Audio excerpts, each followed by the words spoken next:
Be Thou My Vision is one of those hymns that has shown great staying power over the years, to the point where it's still very useful in our congregations today, even with the these and the thous. It's transcendent because of its God-centeredness. And so you think about what Paul told the Ephesians in Ephesians 5. He said you're to address one another with psalms, hymns, and spiritual songs, singing, making melody in your hearts to the Lord.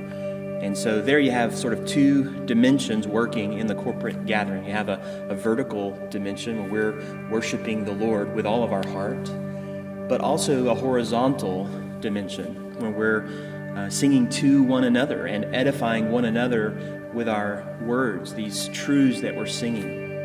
And so Be Thou My Vision accomplishes that. It's helpful as we gather corporately. If you just think about the structure of the hymn, really the first two stanzas sort of address God as a prayer. So Be Thou My Vision is a prayer for spiritual sight, that we would see God and then see who we are in Him and in that reality because of the gospel.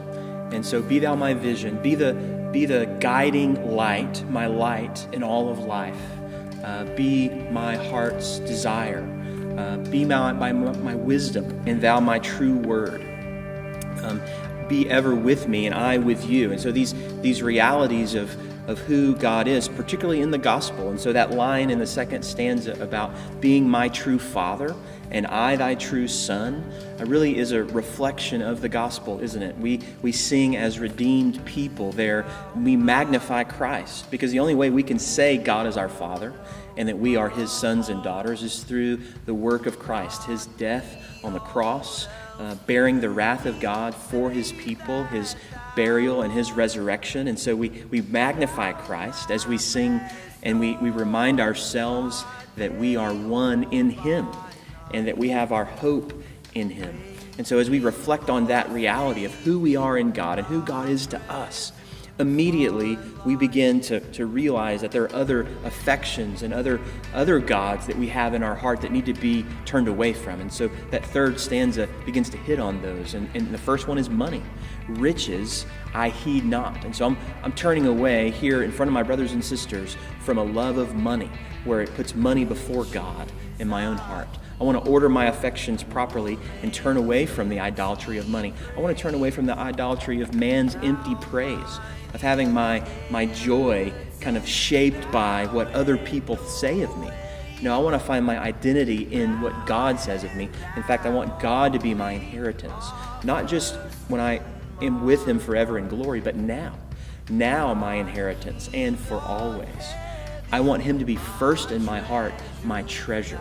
And so having God as our ultimate delight and joy and treasure sets us apart as His people in a way that the world can't really understand. And it's a great kind of megaphone for His beauty and value. And so we get that in the third stanza. And then finally the hymn closes with this reminder that He is our high King. He is the one that we go to who is victorious. And when we come to the corporate gathering, often we don't feel victorious. We feel burdened, we feel distracted, we feel worn down, and often we're suffering and in pain. And we want to remind those folks that there's a place for you to sing the glories of God as well. In fact, the gospel is there for you.